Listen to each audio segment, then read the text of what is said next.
नाज़रीन न्यूज़ 18 में आपका खैर मकदम और आप देख रहे हैं खबर दोपहर। दिल्ली पुलिस ने राहुल गांधी के साथ कांग्रेस लीडरों और कारकुनों को ईडी ऑफिस तक मार्च की इजाजत नहीं दी थी, लेकिन राहुल गांधी कांग्रेस कारकुनों के साथ ईडी दफ्तर तक पहुंचे। राहुल गांधी अभी ईडी दफ्तर में मौजूद हैं और उनसे नेशनल हेराल्ड मनी लॉन्ड्रिंग मामले में पूछताछ जारी है। ईडी दफ्तर तक पहुंचने वाले तमाम रास्तों को पुलिस ने बैरिकेड लगाकर ब्लॉक कर दिया है। कांग्रेस के सीनियर लीडरान सैकड़ों पार्टी कारकुनान के साथ धरने पर बैठे हुए हैं।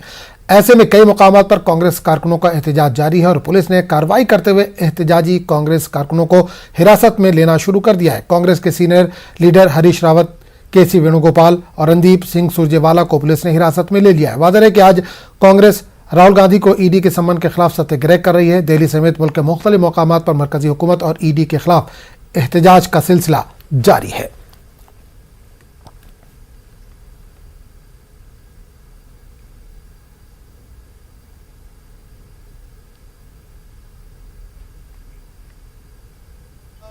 मतलब ओपनली ਉਹਨਾਂ ਦੀ ਪਾਲਿਸੀਜ਼ ਨੂੰ ਉਹਨਾਂ ਦੇ ਜਿਹੜੇ ਵੇ ਆਫ ਤਰੀਕਾ ਜਿਹੜਾ ਸਰਕਾਰ ਦਾ ਹੈ ਉਹਨੂੰ ਕੰਡੈਮ ਕਰਨ ਵਾਸਤੇ ਕੋਈ ਵੀ ਲੀਡਰ ਹੋਰ ਨਹੀਂ ਆ ਰਿਹਾ ਸਿਵਾਏ ਰਾਹੁਲ ਗਾਂਧੀ ਜੀ ਤੋਂ।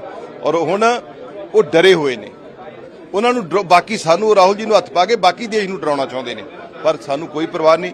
ਤੁਸੀਂ ਜੋ ਪੁੱਛਣਾ ਰਾਹੁਲ ਜੀ ਜਵਾਬ ਦੇਣਗੇ ਔਰ ਅਸੀਂ ਉਹਨਾਂ ਦੇ ਨਾਲ ਜਿੱਥੋਂ ਤੱਕ ਵੀ ਲੀਡ ਕਰਨ ਦਾ ਦਿੱਤਾ ਗਿਆ ਜਾਂ नहीं भी जान देंगे तब भी ਅਸੀਂ जावांगे। रणनीति यही है कि उसको उजागर करने के लिए सड़क पर, सदन में, अदालत में, सब जगह लड़ेंगे। लगता है कि ये जो केस है ही नहीं। कहाँ केस है? कोई एफआईआर है क्या?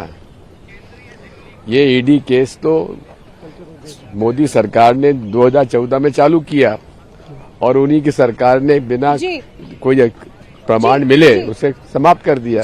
देखिए, सबसे पहले तो मैं कहूंगी, हम लोगों ने हर जगह पे प्रेस कॉन्फ्रेंस की। आपको लगता है क्या ईडी का केस है? जहां पे 1 रुपए का लेन देन हुआ ही नहीं, वहां पे आप सम्मन दे रहे हैं, वो भी 7 साल के बाद। 60 साल के बाद आपने ईडी का तड़का दिया है। हम कानून को बिल्कुल मानते हैं, सम्मान करते हैं और बिल्कुल सीना तान के इन सारी चीजों का हम आगे जाकर अपने आप को कानून के हवाले करते हैं और हम सारे हिम्मत के साथ इस सम्मन को जाकर ईडी के दफ्तर के सामने पेश होना चाहते हैं। राहुल जी पेश होना चाह रहे हैं। आप जितने भी तरह से डराने की कोशिश कर लो, लेकिन आपका जो फेलियर है वो हम पूरे देश को बताएंगे। राहुल गांधी और इस पूरे मामले पर बात करने के लिए हमारे साथ दो खास मेहमान जुड़ रहे हैं। अजय सिंह यादव जी की कांग्रेस से हैं और श्रद्धा राजपूत बीजेपी से हैं, और हमारे नुमाइंदे शंकर आनंद दिल्ली से इस वक्त जुड़े हैं। तीनों का बहुत बहुत इस्तकबाल है प्रोग्राम में। शंकर, शुरुआत आपसे करना चाहूंगा कि राहुल गांधी की ईडी में पेशी हुई है, इस वक्त ईडी दफ्तर में राहुल गांधी मौजूद है, क्या कुछ चल रहा है वहां पर दिल्ली में?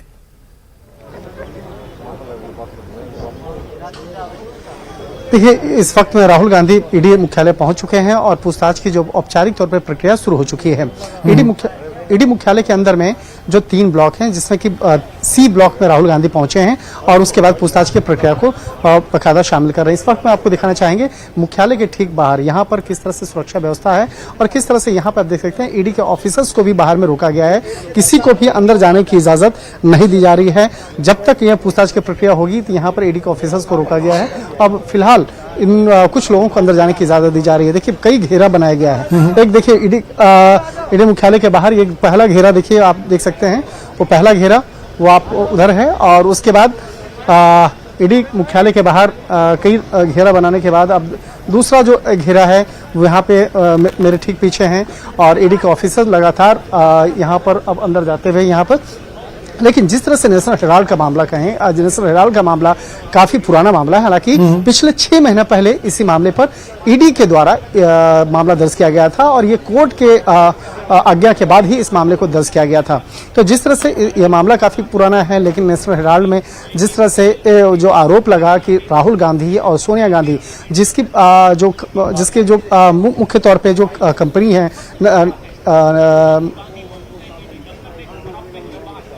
यंग इंडिया,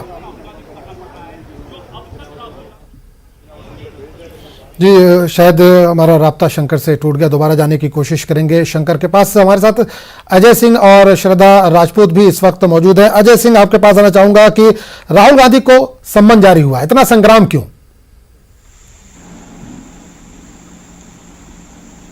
हेलो जी जी अजय जी, राहुल गांधी को सम्मान जारी हुआ, ईडी ने बुलाया है, ईडी में आज उनकी पेशी है, इतना संग्राम क्यों कांग्रेस की तरफ से? देखिए, देश की संस्थानों के दुरुपयोग का इससे बड़ा उदाहरण नहीं हो सकता है। राजनीतिक रोटियां सेकने के लिए ईडी, सीबीआई जैसे संस्थानों का लगातार दुरुपयोग हो रहा है। जिस तरह से 1937 में पंडित जवाहरलाल नेहरू, आचार्य नरेंद्र देव और अन्य तमाम राष्ट्रवादी नेताओं ने मिलकर नेशनल हेराल्ड के नाम से एक पेपर की स्थापना करी, जिसमें राष्ट्रीय आंदोलन को गति दी जा सके। यहाँ तक कि अंग्रेजों द्वारा 1942 से 45 के बीच में भारत छोड़ो आंदोलन के दौरान इस पेपर पर नहीं अजय जी हिस्ट्री की बात हम नहीं कर रहे हैं, आज जो सम्मान हुआ है हम उस पर बात कर रहे हैं। अगर कुछ गलत नहीं है तो डर किस बात का? सामने जाने में क्या दिक्कत है? मैं आपको उसी पृष्ठभूमि पे आ रहा हूं, क्योंकि नेशनल हेराल्ड कोई व्यावसायिक पेपर नहीं था। समय के साथ उसके ऊपर लगभग 90 करोड़ का कर्जा हो गया, जो कि कर्मचारियों के वेतन, भत्ते, वीआरएस, अन्य तमाम खर्चों के लिए था, जिसको कांग्रेस पार्टी द्वारा अपने 100 किस्तों में जिस कर्जे को 2002 से 2011 के बीच में चुकाया गया, और बाकायदा इलेक्शन कमीशन को हमने उस कर्जा चुकाने की सूचना दी। लेकिन नेशनल हेराल्ड के पास कर्जा चुकाने की स्थिति नहीं थी, इसलिए उन्होंने शेयर होल्डिंग बदले में ट्रांसफर करी। कांग्रेस पार्टी जो कि राजनीतिक दल था, शेयर होल्डिंग ले नहीं सकता था, इसलिए यंग इंडिया के नाम से एक नॉन बेनिफिशियरी कंपनी बनाई गई। नॉन बेनिफिशियरी सवाल अजय जी उसी पे उठ रहा है कि नो प्रॉफिट नो लॉस की कंपनी प्रॉफिट वाली कंपनी कैसे खरीद सकती है? जब उसका मतलब ही है नो प्रॉफिट नो लॉस, तो वो कोई प्रॉफिट वाली कंपनी कैसे खरीद सकती है? या जिसका इतना सरमाया 2000 करोड़ का सरमाया, उसको कैसे खरीद सकती है? देखिए, खरीदा ही नहीं गया। 2000 करोड़ का सरमाया का सवाल नहीं है। नेशनल हेराल्ड ने अपने कर्जे के बदले में शेयर होल्डिंग ऑफर करी, और नॉन प्रॉफिट कंपनी द्वारा उस शेयर होल्डिंग का ना कभी एक पैसे की कोई संपत्ति बेची गई, ना किसी तरह का कोई पैसे का लेन देन हुआ। तो यहाँ पर कहां से फाइनेंशियल बेनिफिट की बात आ गई? यहाँ तक कि सुब्रमण्यम स्वामी, जिनने इस मामले को उठाया था, वो भी स्वयं स्वीकार कर चुके हैं कि इस मामले में कहीं भी कुछ नहीं है। कोई संपत्ति किसी प्रबंधक, किसी प्रबंध समिति के मेंबर के नाम नहीं गई, ना कोई संपत्ति बेची गई। नेशनल हेराल्ड की पूरी संपत्ति यथावत है। ये भारतीय जनता पार्टी द्वारा राजनीतिक दुरुपयोग करने के लिए यह मामला खोला गया। जिस तरह से 1978 में जनता पार्टी ने शाह कमीशन बना के इंदिरा गांधी को परेशान किया था, और देश की जनता ने मुंहतोड़ जवाब दिया था, आज राहुल गांधी जी और सोनिया गांधी जी को ईडी के माध्यम से परेशान किया जा रहा है। और आप इस मामले में एक तथ्य देखिए, 8 सालों से मामला चल रहा है, लेकिन कहीं कोई एफआईआर दर्ज नहीं हुई है। अगर आपके पास प्रमाण थे तो एफआईआर दर्ज करते और एफआईआर के आधार पर इन्वेस्टिगेट करते, लेकिन पूछताछ के नाम पर थ्रेटनिंग की जा रही है। मैं आपको फिर से मजबूती से कह रहा हूं, बिल्कुल। बीजेपी लीडर श्रद्धा राजपूत भी हमारे साथ मौजूद है। श्रद्धा जी, आपका बहुत बहुत स्वागत है, बहुत बहुत इस्तकबाल है। अजय सिंह जिस तरह से कह रहे हैं कि एक सियासी तौर पर परेशान करने की कोशिश की जा रही है, इस मामले में एफआईआर तक दर्ज नहीं है और ईडी जो है वो सम्मन पर सम्मन जारी कर रहा है। मैं बाकायदा ये बता देना चाहती हूँ कि पहले तो नेशनल हेराल्ड ने आजादी दिलवाई है, उसका क्या रोल है वो इतिहास बताना बंद कर दे, क्योंकि लक्ष्मीबाई, तात्या टोपे, मंगल पांडे ये सब कांग्रेस पार्टी से नहीं थे। यानी इस देश की आजादी में बहुत सारे ऐसे नाम है अनसंग हीरो जिन्हें हम जानते भी नहीं, बहुत लोगों ने बलिदान दिया। आरएसएस का एक भी नहीं था, आरएसएस और भारतीय जनता पार्टी का एक भी नहीं था। असंख्य नाम होंगे देश की आजादी में, लेकिन बीजेपी तब थी नहीं। अजय सिंह जी, बीजेपी तब नहीं थी, ये जब आप आजादी का बीजेपी का गठन नहीं हुआ था, याद रखिएगा जी, याद रखिएगा इस बात को। भाजपा का कोई नहीं, बिल्कुल आएंगे उस पर। बीजेपी का गठन नहीं हुआ था तब। जी श्रद्धा जी, 1925 से आरएसएस, मैं बीजेपी की बात कर रहा हूँ। मत बनिए, मैं आपको बहुत आराम से सुन रही थी यहाँ से, गुजरात से। प्लीज मैं रिक्वेस्ट करती हूँ, आई हम्बल रिक्वेस्ट यू, प्लीज मुझे मेरी बात रखने दीजिए मेरी पार्टी की ओर से। National Herald, hello. जी बिल्कुल श्रद्धा जी, बात रखिए अपनी। नेशनल हेराल्ड 1600 करोड़ की प्रॉपर्टी वाला एक पूरा जो अभी उसकी बिल्डिंग है, अगर वो लॉस में चल रहा है, पहले तो ये कांग्रेस की या गांधी परिवार की कोई प्रॉपर्टी नहीं है, अगर वो लॉस में चल रहा है तो उसके लिए यंग इंडिया कंपनी बना के 50 लाख में सबके शेयर ट्रांसफर करके, और फिर कांग्रेस पार्टी का जो फंड है, जो कि कोई गांधी परिवार ने नहीं दिया हुआ है, बहुत सारे कार्यकर्ता और कहीं अलग अलग जगह से फंड आया होगा, उस फंड में से 90 करोड़ रुपीस का लोन लेना, क्या ये इनफ नहीं है ये बताने के लिए कि आप कितना बेवकूफ समझते हैं लोगों को? एक प्रॉपर्टी है जो भी आपकी नहीं है, गांधी परिवार की, राहुल गांधी की, सोनिया गांधी की नेशनल हेराल्ड प्रॉपर्टी नहीं है, उसको अपने 1600 करोड़ की जो प्रॉपर्टी है उसको पाने के लिए भ्रष्टाचार के माध्यम से यंग इंडिया कंपनी बनाना। झूठ बोल रही है, गलत जानकारी दे रही है। मुझे आपत्ति है आपकी बात पर, आप गलत जानकारी दे रही है। यंग इंडिया की एक पूरी प्रबंध समिति है जिसमें सोनिया गांधी, राहुल गांधी, मोतीलाल वोरा, ऑस्कर फर्नांडिस और तमाम नेताओं के साथ सवाल उसी पे सवाल अजय जी उसी पे है। 76% शेयर जो है राहुल गांधी और सोनिया गांधी के पास। सवाल उसी पे सरकार की तरफ से उठाया जा रहा है। 76% शेयर जो है वो सिर्फ राहुल गांधी और सोनिया गांधी के पास है। हाँ, अब राहुल गांधी या सोनिया गांधी, मैं ऐसा लॉजिक बोलती हूँ। एक मिनट अजय जी एक मिनट सुन लीजिए, पहले श्रद्धा जी को सुन लीजिए। अरे भाई साहब सुनिए, मेरा सिंपल लॉजिक है, चलो कोई बात नहीं, कुछ है ही नहीं तो वो बेल पे बाहर है। हमारे देश में न्यायालय बेल कब देता है? ऐसे तो बेल नहीं दे देता किसी को। अमित शाह की पार्टी से है, आपको पता होगा बेल कैसे मिलती है।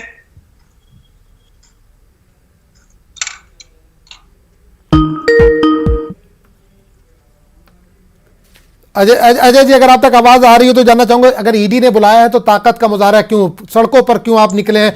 सिर्फ दिल्ली में नहीं, पूरे इंडिया में जो भी मुख्यालय आप वहां पर सड़कों पर निकले हैं, क्या वजह है? देखिए, भारतीय जनता पार्टी, एक मिनट अजय जी, आपके पास आएंगे। शंकर हमारे नुमाइंदे इस वक्त दिल्ली में मौजूद है। शंकर, क्या कुछ ताजा अपडेट है आपके पास? देखिए, सबसे पहले मैं ये बताना चाहूंगा कि आखिर ये मामला कैसे ईडी तक पहुंचा है। इस मामले में जो एफआईआर का जिक्र हो रहा है वाकई में एफआईआर नहीं है, लेकिन किस तरह से पहुंचा वो समझना बेहद जरूरी है। दरअसल इस मामले में जो सुब्रमण्यम स्वामी, उन्होंने कोर्ट में एक शिकायत दर्ज कराई थी और उसी मामले को आधार बनाते बाद में कोर्ट ने जब इस मामले पर जो इनकम टैक्स का जो रिपोर्ट था, उसके इनकम टैक्स के रिपोर्ट के आधार पर कोर्ट ने स्वतः संज्ञान लिया। स्वतः संज्ञान लेने के बाद इस मामले पर ईडी को बोला गया था, तो उसके बाद ईडी ने कोर्ट के संज्ञान लेने के बाद उस मामले पर आगे की इन्वेस्टिगेशन प्रारंभ की।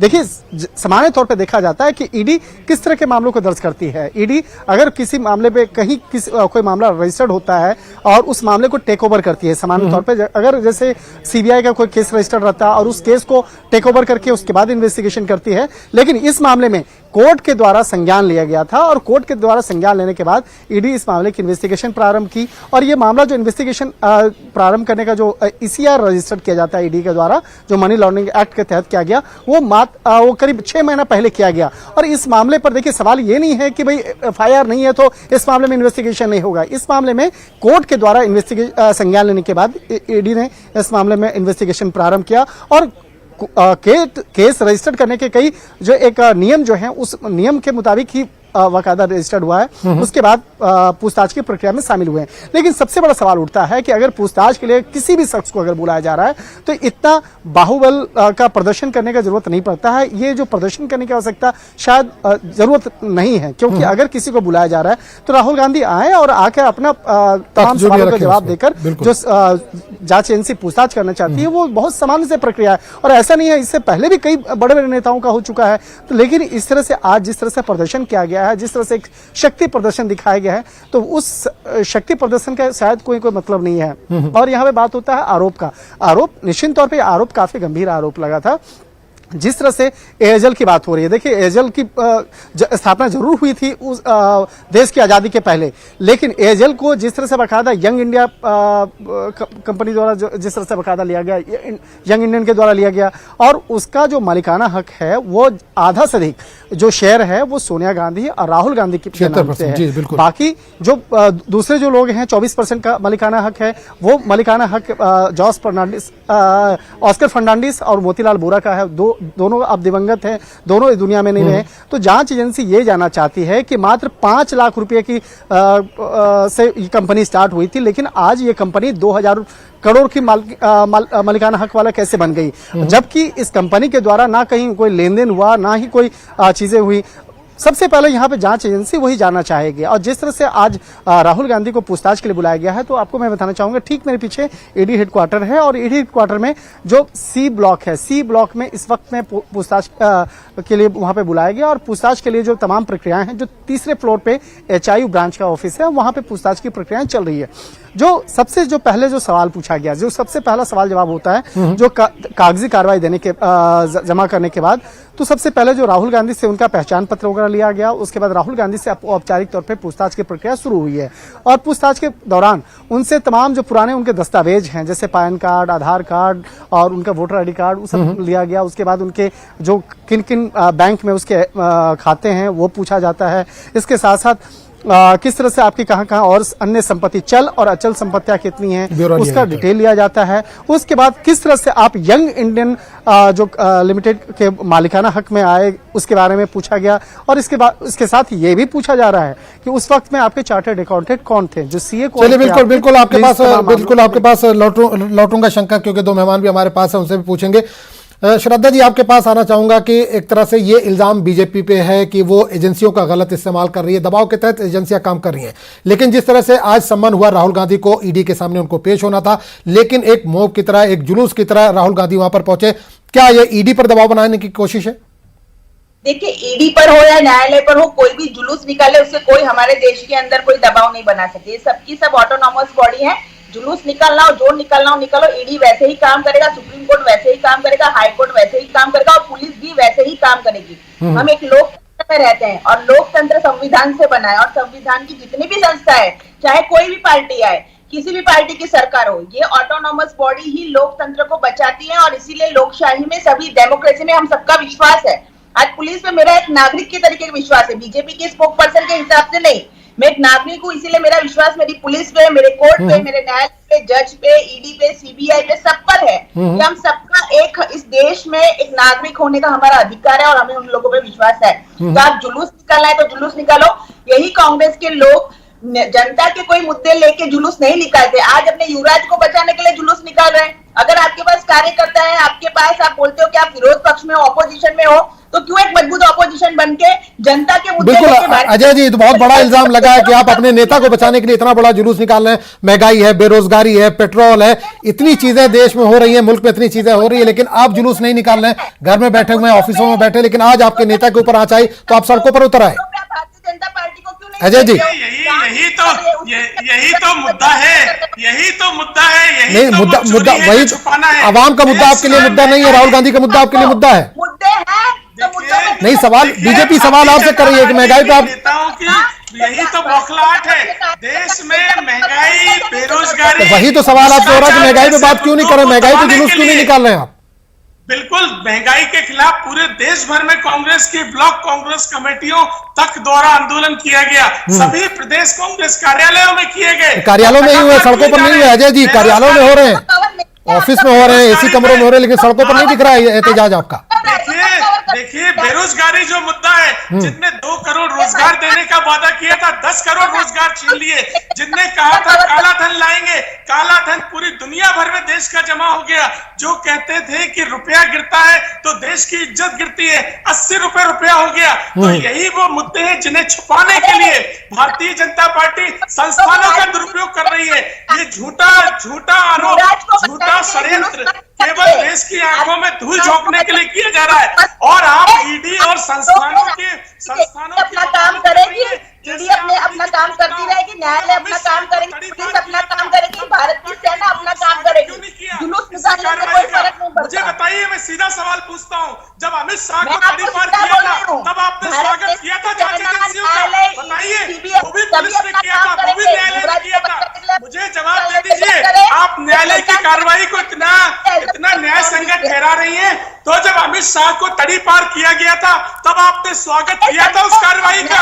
मुझे इसका जवाब दे दीजिए, जवाब दीजिए बहन जी, आप दीजिए जवाब। कार्रवाई को जस्टिफाई करा रही है तो वो न्यायालय ने उन्हें तड़ीपार CBI ने उनको इंट्रोगेशन किया था, आपके नेता को आपने उस कार्रवाई का स्वागत क्यों नहीं किया था? क्यों नहीं किया था स्वागत आपको क्या प्रॉब्लम है? जाके बताइए। देश में तमाम तरह के भ्रष्टाचार चल रहे हैं। आपकी पार्टी भ्रष्टाचारों पे जो चोरी को छुपा रही है और राजनीतिक विरोधियों को निपटाने के लिए दुरुपयोग कर रहे हैं। आप संस्थानों का दुरुपयोग कर रहे हैं। भारतीय जनता पार्टी मुद्दों से ध्यान भटकाने के लिए संस्थानों का दुरुपयोग अजय जी एक सवाल आपसे करूंगा। ईडी ने नरेंद्र मोदी से भी पूछताछ की जब वो गुजरात में थे, नरसिम्हा राव से भी पूछताछ की, राहुल गांधी से भी पूछताछ हो रही है। अगर कुछ गलत नहीं है तो क्या दिक्कत है? पूछताछ करने दीजिए, अगर कुछ नहीं होगा तो वो बाइज्जत अपने घर को लौट जाएंगे या अपने दफ्तर को लौट आएंगे। दिक्कत कहां पे आ रही है कि आप ये वर्ड इस्तेमाल कर रहे हैं कि ईडी परेशान कर रही है अगर कुछ नहीं है तो? देखिए, मैंने आपसे स्पष्ट तौर पे कहा, भाजपा की प्रवक्ता कह रही है संस्थानें कानून संगत काम कर रही हैं। तो जब अमित शाह को तड़ीपार किया था तब आपने स्वागत क्यों नहीं किया? वो भी तो पुलिस ने कानून मैंने संगत कहा कार्रवाई यही ईडी नरेंद्र मोदी से भी पूछताछ कर चुकी है, नरसिम्हा राव से भी पूछताछ कर चुकी है। आपसे सवाल कर रही है तो क्यों बौखला? क्यों नहीं किया था आपने? स्वागत क्यों नहीं किया था? और आज देश में मैंने कहा कि जब नरेंद्र मोदी और नरसिम्हा राव से ईडी ने पूछताछ की तो राहुल गांधी से पूछने में क्या दिक्कत है? क्यों दिक्कत हो रही है आपको? क्लीन चिट मिली है। जब भी इंट्रोगेशन हुआ है तत्कालीन चीफ मिनिस्टर नरेंद्र मोदी जी पे या अमित शाह जी पे, उन सबको क्लीन चिट मिली है। 9 hours he has been interrogated by CBI। Clean chit मिली है। प्लीज आप जाइए और आप बिना एफआईआर के परेशान कर रहे हैं। बताइए एफआईआर क्यों नहीं हुई? अगर मामला बनता था तो एफआईआर क्यों नहीं हुई? यहाँ तो एफआईआर तक नहीं हुई, आप क्लीन चिट की बात कर रही हैं। आपके लिए तो इस देश की कोई कुछ नहीं माना है, एफआईआर तक नहीं हुई। संस्थानों का दुरुपयोग कर रहे हैं आप मुख्य मुद्दों से ध्यान भटकाने के लिए। महंगाई, बेरोजगारी, भ्रष्टाचार, बढ़ रहे अपराध, कश्मीर में पंडितों की हो रही हत्याएं, सभी मुद्दों से ध्यान भटकाने के लिए। नहीं, कश्मीर का इशू आज हम नहीं बात करें, ईडी की बात करें। शंकर, आपके पास एक बार फिर लौटना चाहूंगा। राहुल गांधी से पूछताछ चल रही है, कब तक पूछताछ चलेगी? क्या इस ताल्लुक से कुछ जानकारी मिल पा रही है? इसके अलावा कांग्रेस ने देशव्यापी आज इस तरह का एहतजाज करने की बात कही है कि जो भी मुख्यालय है वहां पर इनकी तरफ से ईडी का जो मुख्यालय है वहां पर एहतजाज किया जाएगा। तो क्या वहां से भी कुछ खबरें आ रही है कि पूरे मुल्क में इस तरह का एहतजाज कांग्रेस की तरफ से जारी है? शंकर, देखिए, देश के अलग अलग राज्यों में जहां जहां ईडी का मुख्यालय है, ईडी का दफ्तर है, उन तमाम दफ्तर के बाहर में कांग्रेस के नेताओं के द्वारा, कांग्रेस के कार्यकर्ताओं के द्वारा विरोध प्रदर्शन किया जा रहा है। और अगर ईडी मुख्यालय की अगर बात करें तो ईडी मुख्यालय तक कांग्रेस के कार्यकर्ता को पहुंचने से पहले ही रोक दिया गया। कोई भी ईडी कांग्रेस का कार्यकर्ता ईडी मुख्यालय तक नहीं पहुंच सकता है। इसके लिए उसे उन कार्यकर्ताओं को रोकने के लिए, उन तमाम नेताओं को रोकने के लिए ईडी मुख्यालय के आसपास काफी भारी मात्रा में सुरक्षा व्यवस्था को तैनात किया गया। और इसके साथ साथ पूरे इस इलाके को कहा जा सकता है कि पूरे उस इलाके को एक किला में तब्दील कर दिया गया है। कई लेयर की वहां पे सिक्योरिटी व्यवस्था यहाँ पे की गई है। जैसे आप देख सकते हैं, हमारे लेफ्ट साइड में एक बैरिकेड्स हैं और उस जगह पे वहां पे रोका जा रहा है। वहां से लोगों का पहचान पत्र देखने के बाद ही उन लोगों को ही अंदर आने की इजाजत दी जा रही है जो ईडी में काम करते हों। इसके साथ ही ये आप देखिए, जिस जगह पे मैं खड़ा हूं, ये ईडी के जाने के लिए सबसे आखिरी बैरिकेड्स है और इसके बाद ईडी का मुख्यालय का जो एरिया है वो स्टार्ट हो जाता है। और यहाँ पर ईडी मुख्यालय के अंदर 3 गेट बने हुए हैं। तीनों गेट से संबंधित अलग अलग जो गेट हैं वहां पर सुरक्षा व्यवस्था काफी कड़ी की गई है। यहाँ पर सुरक्षा व्यवस्था इस वजह से लगाई गई है कि जिस तरह से इस मामले में पहले ही कहा गया था कि यहाँ पे काफी से ज्यादा संख्या में कार्यकर्ता आए, अपना विरोध प्रदर्शन जताएं, तो उसको उन तमाम कार्यकर्ताओं को रोकने के लिए यहाँ पे पहुंचे हैं। हालांकि अभी इस वक्त में ईडी मुख्यालय में राहुल गांधी से पूछताछ की प्रक्रिया शुरू हो चुकी है। हालांकि प्रियंका गांधी जरूर साथ में आई थी, लेकिन जो अंदर जो यहाँ पे पूछताछ की प्रक्रिया चल रही है वहां पर अंदर जाने की इजाजत किसी को नहीं दी गई है। वहां पर सिर्फ और सिर्फ राहुल गांधी पहुंचे हैं। ईडी स्थित जो 3rd फ्लोर का जो दफ्तर है, 3rd फ्लोर पे जहां HIU का दफ्तर ब्रांच कहा जा सकता है, तो ईडी वहां पर सिर्फ राहुल गांधी अंदर गए। राहुल गांधी अपने साथ में तमाम डॉक्यूमेंट्स लेकर अंदर गए थे और अंदर ले जाने के बाद तमाम जो पूछताछ की प्रक्रिया इस वक्त में चल रही है। और अभी तकरीबन 1:30 बजे के लगभग हमें लंच ब्रेक होगा। लंच ब्रेक के बाद जो पूछताछ की प्रक्रिया और लंबी चलेगी। तो ये पूछताछ की प्रक्रिया बिल्कुल शंकर, इस पर नजर इस पर बनाए रहिए, वक्त की कमी है। श्रद्धा जी, आपके पास आना चाहूंगा कि 2014 से ईडी ने कई हजार लोगों को सम्मन जारी किया, कई हजार जगह पर छापे मारे। क्या बीजेपी का कोई लीडर ऐसा नहीं है जो इनके रडार पे हो? सब अपोजिशन के ही हैं। श्रद्धा जी, हेलो श्रद्धा जी, सवाल यह है कि 2014 से ईडी ने कई हजार जगह पे छापे मारे, कई हजार लोगों से पूछताछ की, लेकिन बीजेपी का लीडर कोई नहीं है उसमें। क्या बीजेपी के सारे लीडर साफ और शफाफ हैं? सारे जो गुनहगार हैं वो अपोजिशन में ही हैं? देखिए, आप जो भी पूछ रहे हैं कि बीजेपी के लीडर्स के बारे में ये ईडी की जो जांच हो रही है, मेरा एक सिंपल सा आपको यही कहना है कि अगर उनको लगता है राहुल गांधी जी को, सोनिया गांधी जी को, कि ये तथ्यात्मक नहीं है, तो अपनी बात वहां रख दे। नहीं, वो तो बात हो गई श्रद्धा जी। मैं कह रहा हूं कि ईडी ने इतने छापे मारे, अपोजिशन का ये इल्जाम है कि 3000 के आसपास छापे अब तक मारे गए या सम्मन जारी किया गया, पूछताछ की गई, बीजेपी का कोई नहीं है, जो है सब अपोजिशन के। तो क्या सारे अपोजिशन ही गुनहगार या जो चोर है सब अपोजिशन में ही बैठे हुए हैं? हाँ, लेकिन सब उसमें अगर उसका नेता भी होगा या कार्यकर्ता होगा तो उसमें भी होगा, लेकिन अगर नहीं है तो कहां से बनावटी लेके आएंगे? आपके और मेरे पास इतना है ही नहीं प्रॉपर्टी, आके मेरा इनकम टैक्स देख जाओ, आपके पास भी होगा नहीं, इनकम टैक्स हम लोग पे करते हैं, सब देख जाओ। जब इन्फॉर्मेशन नहीं तो कहां से ईडी आ जाएगी? बिल्कुल, because just doctor Shraddha spoke person है, इसके लिए आ जाएगी। अजय जी, इनके पास, बीजेपी के कार्यकर्ताओं के पास, बीजेपी के लीडरों के पास कुछ ऐसा है ही नहीं कि ईडी उनके पास जाए, ये इल्जाम लगा रही है श्रद्धा जी। बहुत मुख्तसर वक्त की कमी है। हाल ही में कर्नाटक में एक मंत्री 40% भ्रष्टाचार का कमीशन लेने के आरोप में मंत्रिमंडल से हटाया गया। सुरजेवाला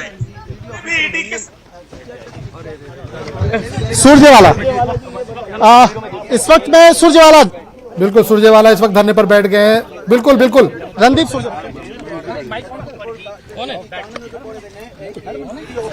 आप सब आ जाइए तो फिर, ताकि किसी दोस्त को ऐसी सुविधा न हो। हाँ, मंत्री जी को आने ये सुरजेवाला बैठ रहे हैं सामने ईडी के गेट पे। लाइव लो सुरजेवाला जो है वो ईडी ऑफिस के बाहर उनके साथ और भी नेता जो है वो यहाँ पर मौजूद है। सर, आप यहाँ पर पहुंचे कायर दोस्तों, कायर क्या कर रहे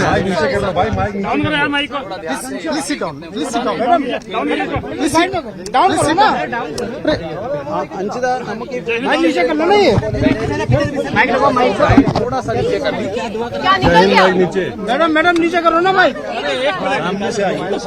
पीछे हो जाओ दोस्तों। कायर मोदी सरकार जो है नीचे भाई, क्या साबित कर रही है? कायर मोदी सरकार ने पूरी दिल्ली को पुलिस की छावनी में तब्दील कर दिया। कायर और डरपोक मोदी सरकार ने कल रात से हजारों कांग्रेस